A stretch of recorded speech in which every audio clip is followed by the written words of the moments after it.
What's up? This is Corina. I am a singer-songwriter and also an outlier.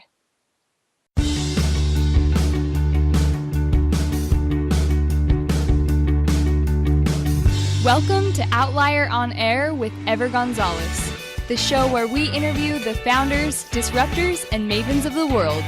Learn how grit, failure, and success are all a part of the entrepreneurial journey. Hey everybody, welcome to Outlier on Air, the podcast where we interview founders, disruptors, and mavens. As always, I'm your host, Ever Gonzalez. On today's episode, we have Corina. She's a singer-songwriter, and we're excited to have her. Corina, welcome to the show. Hey, how you doing?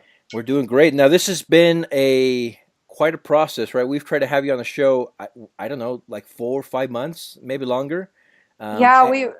We've had a lot of misconnections. That we have, but now we finally have you, and we're very, very excited. So welcome. Thank you for having me. Now, on this episode, this show is about entrepreneurship and the things that people do to kind of, build brands, build companies, that kind of stuff. I also like to have artists and singers and songwriters and those type of artistic type of people, because I consider you an entrepreneur, right? I mean, you're in the music business, but you are an entrepreneur, and I want to kind of get to know you, where you grew up, what you're doing, the good, the bad, and the ugly of your career, basically, right? The hustle, the roadblocks, and obviously the success stories as well. So let's get right into it. Where are you calling us from right now? I am in Berkeley, California right now. What's life in Berkeley, California for a singer-songwriter? I am honestly not entirely sure because I moved back here to my hometown about a year and a half, almost 2 years ago, and I've spent a large part of it touring. So I haven't actually been here as a Bay Area artist so much. I've done a couple really great shows here, but the main producer I work with is still in New York, and I still spend a lot of time on the road. So, And so, born and raised in Northern California, Berkeley area, Oakland area. Yeah. But we were talking offline. You've spent a lot of your music career in New York. Tell us about that scene and what you were doing there. Well, once I finished, I went to San Francisco State University. I got my degree in jazz and world music vocal performance. And as soon as I was done with that degree, I just went to New York. I saved up all my money and I just went. And by yourself? It was... I went with an ex, mm-hmm. But yeah, I ended up by myself. It was an amazing experience. I found, I'm naturally a hustler and a very hard worker, and I did whatever I had to save money enough to live on and to pay for recording and websites and all that stuff. It wasn't easy. It was really exhausting, but I found it fairly easy to just navigate because there are so many artistic communities out there, and like as soon as I met like one person, two people, I just like found everything I needed. I found my producer, I found instrumentalists, I found open mics to go to, supportive community. I still consider those people my family, and those are the people I reach out to when I have the opportunity to work with people who don't live in the same city as me. It's funny. So we hear these type of stories all the time, and depending on the industry or your niche, right? Actors and those type of people, they get on the plane or on a bus, they head out to Hollywood. Country singers, Nashville, right? New York, Broadway, all that kind of stuff. Paint us the picture of what it looked like when you got there, off the plane, off the bus, whatever it was. You got there first week. You have basically everything in front of you. What do you do first? Well, it took me a few years to figure out what the hell I was doing. I was in a band for the first 4 years I was there. A band that you found and joined there, or did you already have connections with them before? No, I started the band when I got there. Okay. And I was with them for quite a while, and it was a great experience in navigating the New York scene and being a band leader. But I had more of a dedication to it than everybody else did. So once that sort of started falling apart, it just was very clear to me that it was time for me to do my own thing. I also tried having a 9-to-5 for a little while, which was the first. It was, it's the death of creativity. I agree. It was the first and only time I ever tried doing that. So it took me, and then I went through a bad breakup with the partner that I moved to New York with. So it took me a while to figure out what I was doing. I would say about 4 or 5 years in, I was really hitting my stride and finding myself to be pretty well known and well connected out there. Okay, let's talk about that. Your brand or the type of music that you're into and that you're doing and producing. How would you describe it? I describe it as R&B. Okay. For most people who don't want to hear my long explanation of what I do, it's really hard to just put one word onto, my whole artistic vision. I find my music to be pretty unique and influenced by a lot of different things. But I'm a soul singer. I'm very, very much intertwined with the indie hip hop scene in New York, especially. And a lot of people in those scenes really know me well. But and I rap a little bit and that sort of thing. But first and foremost, I'm a soul singer. And so you build up your brand. You're getting known in the New York scene. You were there what, total of 8 years? You were saying? Yeah. Why the change back to the West Coast? Because I was touring so much, and it was really hard for me to pay rent, keep a job, just support myself when I was on the road that much. And I was I was getting burnt out and exhausted, and I think it was time for a change. And I couldn't really decide where I wanted to go. So the easiest thing for me to just tap out was just to go home. And then I spent, over a year touring. So I wasn't ever actually here. Yeah. And in 2015, I toured 6.5 months out of that year. And by the end of it, I was just wiped out and I kind of just needed to regroup. When you're touring that much and booking your own tours and doing everything yourself, it's really hard to do anything else.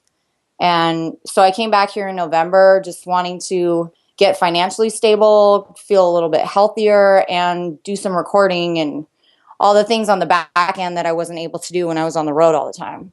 Yeah, well, let's talk about that. What is this going to look like now that you're on the West Coast? Is it going to matter the inspiration or your creative process? Two different coasts, right? Two different feels, two different vibes. Do you think that the music that you're going to put out there now, is it going to change? Well, honestly, I haven't really thought about that. That's a good thing to think about. I think it's really hard for these like creative, inspirational things to be tangible and measurable, because my sound and my inspiration is always going to change as I get older and I have different life experience. And I don't know, I'll never know who I would be had I stayed in New York versus been here. But So it seems like the core or the just the bottom of who you are is going to be soul, kind of. Listening to some of your things, I know you mentioned a little bit of rap, R&B, all that stuff, but I just love the soulfulness in the different things that you do and the different type of songs that you've been able to put out there. So yeah, I don't think that's ever going to change. good. I mean, Yeah. I get my first and foremost soul inspiration from my family, and that's who I spend a lot of my time with out here. So if anything, I'll go more towards that. Okay, you kind of touched on this, and I want to talk quite a bit about this because this is the hustler part. This is the entrepreneurial part that I'm excited about. Obviously you weren't covered by a major label or anybody that kind of did that stuff, and you being the entrepreneur, the hustler that you are, you said if it's not that way, I'm going to do it myself. So you booked yourself on a national tour, right? I've booked many national tours for myself. Many. First of all, sh- where did you get the? I mean, it sounds like hey, easily we can kind of do that, but I'm sure it was not easy. I'm sure it was a lot of hard work, not only booking but performing and all the logistics of it. When the first time you did it, were you going into it naively, thinking it's going to work out fine, or did you kind of have a little bit of experience doing that? Oh man. Well, first I want to say, when people give me credit or congratulate me for how hard I work and all the things I've done, it's very nice of them, but in my mind, I don't see it as a choice. I'm not a believer in making excuses. I believe more in resourcefulness than lack of resources. And if there's something that I want to do, I'm just going to figure out how to do it. Sure. life is short, and I want to feel like I did everything I could to have the life that I wanted. And as far as touring goes, at the time I was dating someone who was pretty experienced in Okay. touring, so I will say that that helped a little bit, but I really had no idea. I really had no idea. And, the first tour I ever went on, I went by myself with a rapper that I had been a fan of. I discovered him on rap reviews, and I hassled him on Twitter until he insanely agreed to go on tour with me. Nice. And we met at South by Southwest and toured together. And part of that tour, he went home to Minneapolis, and I did some cities by myself. It was a crazy time. I don't know what I was thinking, but I was so full of wonder, and everything was new and amazing to me, but it was also very, very hard. It's the hardest thing I've ever done. I bet, I can imagine. On the first tour, it was about 8 cities or so?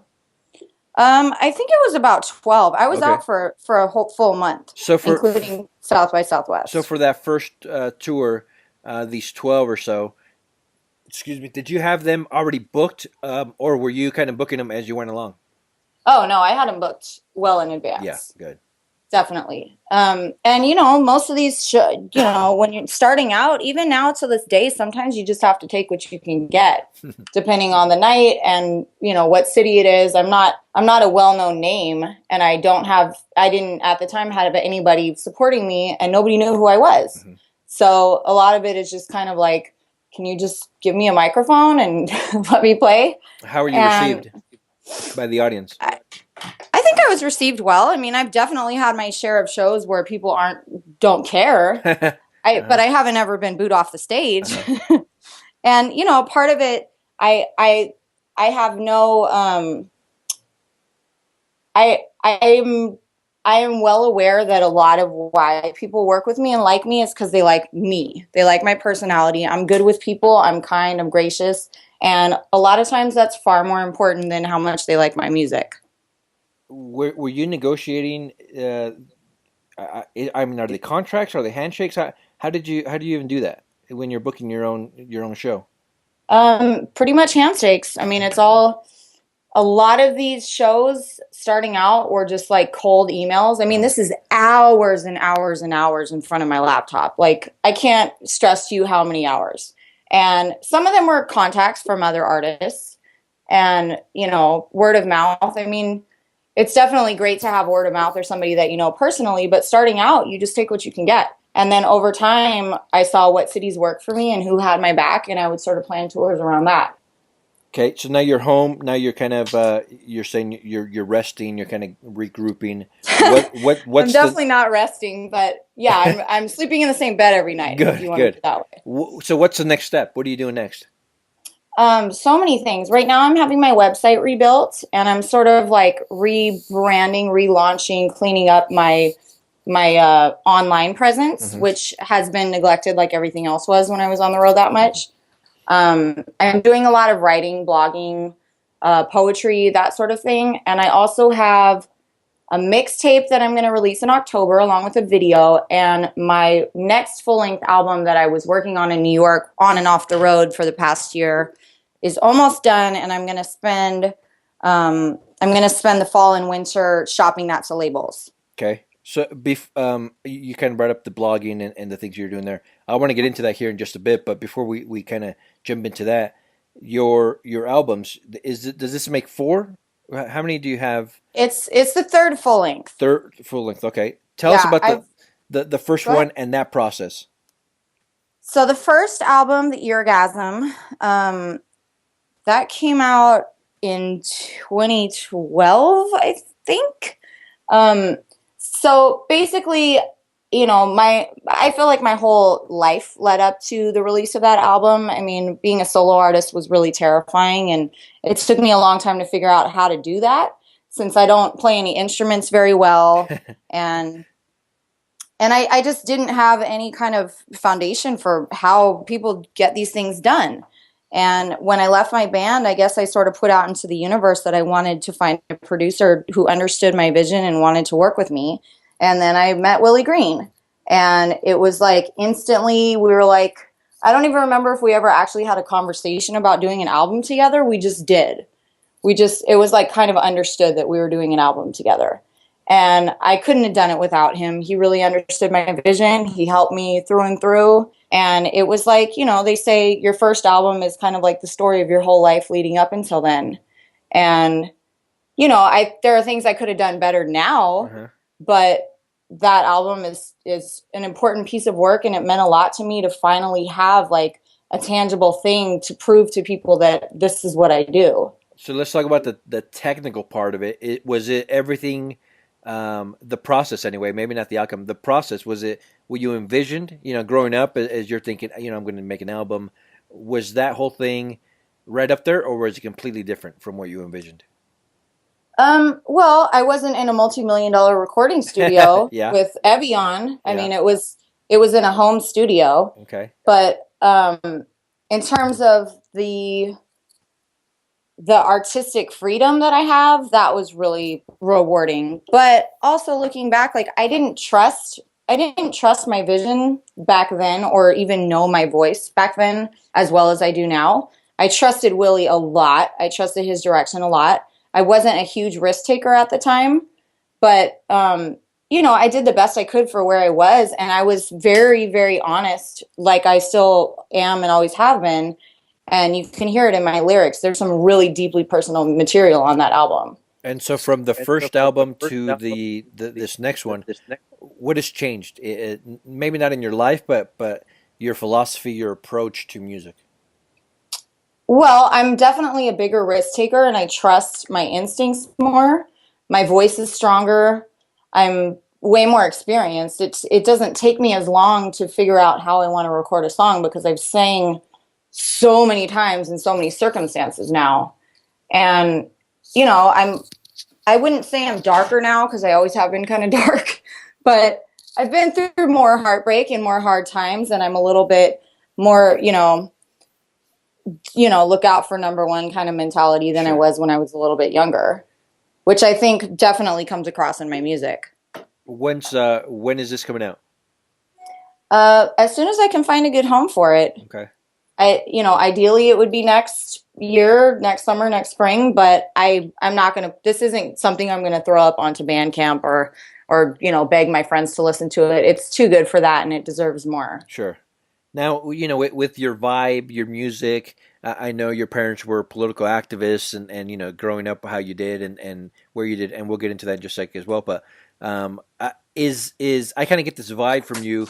If a major music, studio or whatever comes to you and says, "Hey, we want you on the label, but you're gonna have to make some sacrifices, maybe with the sound, with the direction." What do you think? It's hard to answer that question because it's all depends on circumstance. Yeah. I'm definitely willing to compromise some things, but then there are some things I'm not willing to compromise. Sure. I mean, I think I think part of maturity is just kind of understanding the way that things work in the world more. And I understand the value of marketing and branding and cohesiveness and that sort of thing. I think when I was younger, I would have been like, no, this is me and that's it. And I think now, I think I'm a little bit more realistic and a little bit more experienced. But of course, I would never let anyone change the core and foundation of who I am and what I'm trying to convey as an artist. I love it. So, like I said, that's kind of a hard question to answer. It would take a lot of negotiating. Sure. And there would be certain things that you would not be willing to give up, like you mentioned, and other things you might be able to compromise on. Absolutely. So let's talk about. So we know you grew up in Northern California. What was it like? What were your thoughts? What were you as a kid? Your parents at home doing what they were doing. Tell us, paint us a picture there. Well, Berkeley and Oakland, where I grew up, is really diverse. Not just like racially, but nationality wise. Mm-hmm. I grew up with a lot of people from different countries whose parents were studying at the university. And I was pretty well traveled as a kid also. My dad and I went on a lot of trips together. So I think I had a pretty wide worldview from a young age. My parents are very, very liberal. my mom's an old hippie from Berkeley, and I was raised vegetarian and all that stuff. So I think I was just raised with like a very strong sense of fairness and morality and kindness, basic kindness, and art. Both of my parents are very artistic people, so art and culture were always a huge part of me. But my childhood wasn't easy. I was an only child of divorced parents, and I spent a lot of time alone. And I always felt like an outsider. And I feel like that's kind of where a lot of my creativity and individuality was stemmed from. So even now, is the way you grew up, how you grew up, does it affect your music? Absolutely. Yeah, yeah. Yeah. With your life experiences, with the work that you've done up until this point, what is this? And maybe it's not a question that you can answer, but what is this all going to look like in 10 years? What are you going to be doing in 10 years? What's all this going to sound like? Put us there in that spot.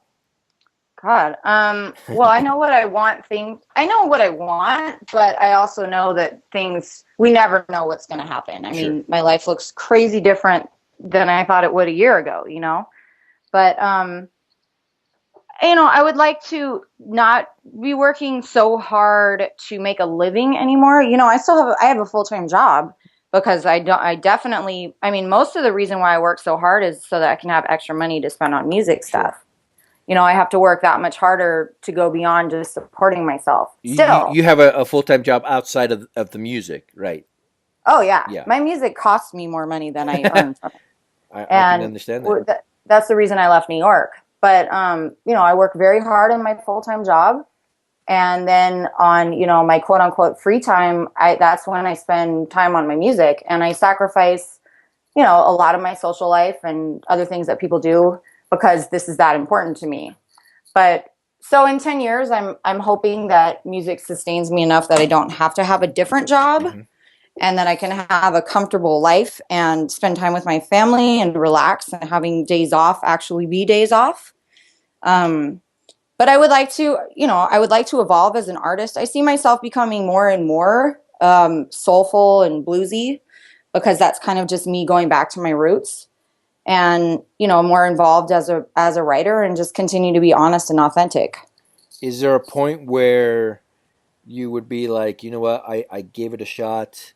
I'm just not getting the traction that I really want. I don't want to continue to work full time and continue to produce music. Because you mentioned it costs you a little bit more than it probably should. Where you're going to be like, you know what, it's just not worth it. I'm a fan of music, but as far as me producing anything, putting anything out, I'm out. Nope. No, It's always going to be worth it. it's part of you. Yeah. I mean, I may not do it in the same way that I have been doing it. I may be like, singing blues in a club somewhere once a week, Yeah. but I'm always going to be a writer. I'm always going to be a singer. And, if I can't live without it. I'm very certain of that. I would be a miserable person. I love it. Now you mentioned you're spending a little bit more time on blogging. The body image, female empowerment. Those are big deals to you. Tell us Yeah. about what you're doing there. Well, I found that once I was done with my mixtape and my album and not on tour, I needed something to fulfill that creative part of me because I think that just keeps me sane and it's a need. So I just started writing sort of like prose and just writing every morning and seeing what comes out of it. And I found that I was writing poetry, which is weird because I never really thought of myself as a poet. But I was also writing some articles about my experience. I was severely anorexic when I was younger, and I was hospitalized multiple times, and that's a huge part of my story. And I just celebrated 12 years of recovery, and I wanted to Congrats. start, thank you. I wanted to start being more open and vocal about it because I feel like these are really important issues that are not discussed enough at all, for young women and for anybody. And I realized the last time I published an article how many people, privately messaged me and are struggling with similar issues but just never talk about it. And I mean, that's one of the greatest senses of fulfillment I've ever had. What's the end goal there? There's no end goal, just to continue to share my story and be supportive, be a survivor, and it strengthens my own recovery. It's still hard, and it helps me to tell my story, and also just to stand for something.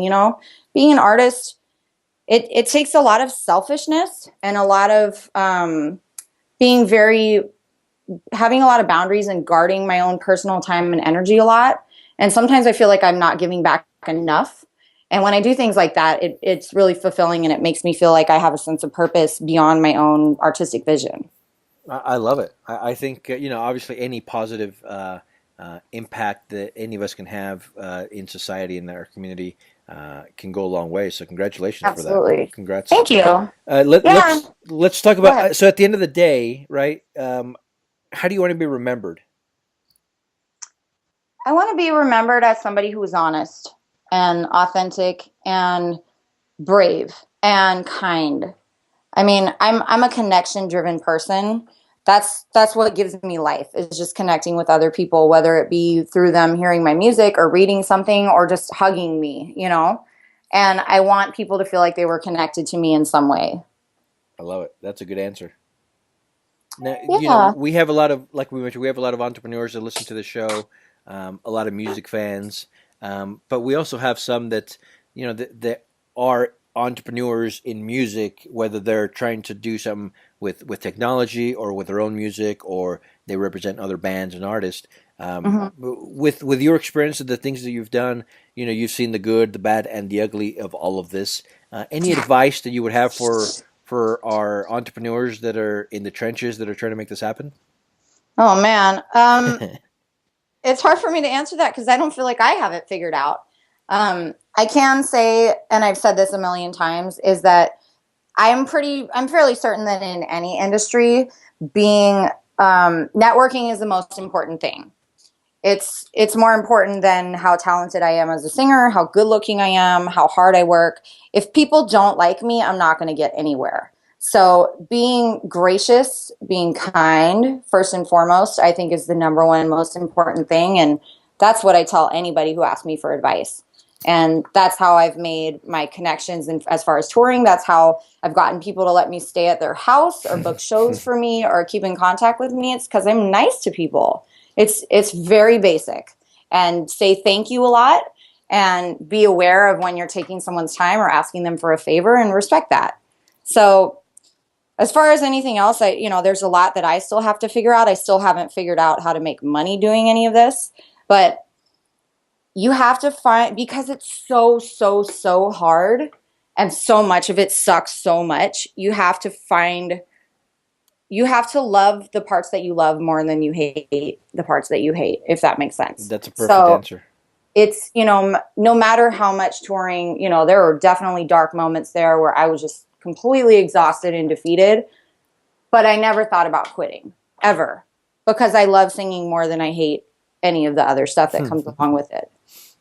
I couldn't agree more with the networking part, with the being kind, the being gracious, and then on top of that, just loving what you do, being passionate about it. That's going to get you places. You're certainly well on your way. You have the music behind you that speaks volumes.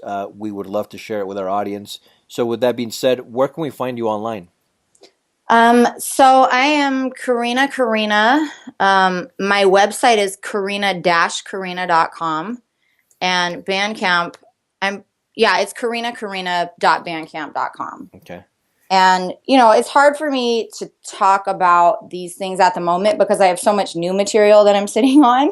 But definitely get familiar with my older stuff and keep in touch. And there will be new things coming out very soon. I love it. So Outliers, you can go to outliermagazine.co. That's outliermagazine.co. First of all, subscribe to the podcast, rate, review it.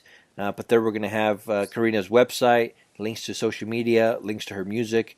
Obviously, check it out, listen to it. If you connect with it, reach out to Corina. She would love to hear from you. Say Absolutely. hello, you love it, whatever. She's there. Corina, this has been amazing. We really appreciate you taking the time to talk to us. Thank you so much for having me, and I'm glad we finally got it done. Absolutely, me too. Yeah, and we obviously we wish you much success, and we will continue to support you. So we Thank will you. talk to you soon. All right. Take care. Outliers, we'll talk to you tomorrow.